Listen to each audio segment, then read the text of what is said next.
ಬೆಳಗ್ಗೆ ಏನು ಮನೆ ಮರಾಠಿ ಪತ್ರಕರ್ತರ ಸಂಘಟನೆ ಮುಂದಾಗಿದ್ದಾರೆ. ಅದ್ರ ವಿರುದ್ಧ ನಮ್ಮ ಪ್ರತಿಭಟನೆ ಇದೆ.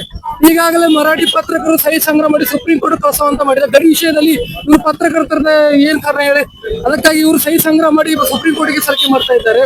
ಅದರ ವಿರುದ್ಧ ನಮ್ದು ಈ ಪ್ರತಿಭಟನೆ ಇದೆ. ಬೆಳಗಾವಿಯ ಸಾಕಷ್ಟು ವರ್ಷ ಹಲವಾರು ವರ್ಷ ನಂತರ ಮರಾಠಿ ಪತ್ರಕರ್ತರನ್ನು ಬೆಂಕಿ ಹಚ್ಚುವಂತ ಕೆಲಸ ಮಾಡ್ತಾ ಇದ್ದಾರೆ. ಇವತ್ತು ತರುಣ್ ಭಾರತ್ ಆಫೀಸ್ ಅಲ್ಲಿ ಮರಾಠಿ ಪತ್ರಕರ್ತರನ್ನು ಕಚೇರಿಗೆ ಮುತ್ತಿಗೆ ಹಾಕುವ ಮುಖಾಂತರ ಕರ್ನಾಟಕ ರಕ್ಷಣಾ ವೇದಿಕೆ ಶಿವರಾಮೇಗೌಡ ಬಣದಿಂದ ನಿರಂತರವಾಗಿ ಇವತ್ತು ಹೋರಾಟವನ್ನು ನಾವು ನಡೆಸ್ತಾ ಇದ್ದೀವಿ. ಈ ಮರಾಠಿ ಪತ್ರಕರ್ತರನ್ನು ಕರ್ನಾಟಕ ರಕ್ಷಣಾ ವೇದಿಕೆ ಇವ್ರನ್ನ ಹೊರಗೆ ಹಾಕುವಂತ ಕರ್ನಾಟಕ ರಾಜ್ಯ ಸರ್ಕಾರ ಏನಾದ್ರು ಇವ್ರ ಮೇಲೆ ಕಳಕಳಿಯಿಂದ ಕಾಯ್ದೆ ಇದ್ರೆ ಕೂಡ ಮರಾಠಿ ಪತ್ರಕರ್ತರನ್ನು ಗಡೀಪಾರು ಮಾಡಬೇಕು. ಆ ಗಡೀಪಾರು ಮಾಡುವವರಿಗೆ ಕರ್ನಾಟಕ ರಕ್ಷಣಾ ವೇದಿಕೆ ನಿರಂತರವಾಗಿ ಹೋರಾಟ ಮಾಡ್ತೀವಿ ಅಂತ ಹೇಳ್ಕೊಂಡು ಇವತ್ತು ಹೋರಾಟವನ್ನು ಪ್ರಾರಂಭ ಮಾಡ್ತಾ ಇದೀವಿ. ಆ ತರುಣ್ ಭಾರತ್ ಆಫೀಸಲ್ಲಿ ಬೆಳಗಾವಿ ಜಿಲ್ಲೆಯಿಂದ ಹೊರಗೆ ಹಾಕ್ಬೇಕು ಅನ್ನೋದು ಕರ್ನಾಟಕ ರಕ್ಷಣಾ ವೇದಿಕೆ ಇವತ್ತಿನ ಹೋರಾಟವನ್ನು ನಡೆಸ್ತಾ ಇದೆ.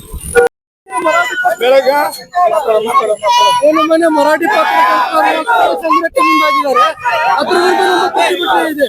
ಈಗಾಗಲೇ ಮರಾಠಿ ಪತ್ರಕರ್ತರು ಸಹಿ ಸಂಗ್ರಹ ಮಾಡಿ ಸುಪ್ರೀಂ ಕೋರ್ಟ್ ಕಳಿಸುವಂತ ಮಾಡಿದ್ದಾರೆ. ಗಡಿ ವಿಷಯದಲ್ಲಿ ಇವರು ಪತ್ರಕರ್ತರ ಏನ್ ಕಾರಣ ಹೇಳಿ, ಅದಕ್ಕಾಗಿ ಇವರು ಸಹಿ ಸಂಗ್ರಹ ಮಾಡಿ ಸುಪ್ರೀಂ ಕೋರ್ಟ್ಗೆ ಸಲ್ಲಿಕೆ ಮಾಡ್ತಾ ಇದ್ದಾರೆ. ಅದರ ವಿರುದ್ಧ ನಮ್ದು ಈ ಪ್ರತಿಭಟನೆ ಇದೆ. ಬೆಳಗಾವಿಯ ಸಾಕಷ್ಟು ವರ್ಷ ಹಲವಾರು ವರ್ಷ ನಂತರ ಮರಾಠಿ ಪತ್ರಕರ್ತರನ್ನು ಬೆಂಕಿ ಹಚ್ಚುವಂತ ಕೆಲಸ ಮಾಡ್ತಾ ಇದ್ದಾರೆ.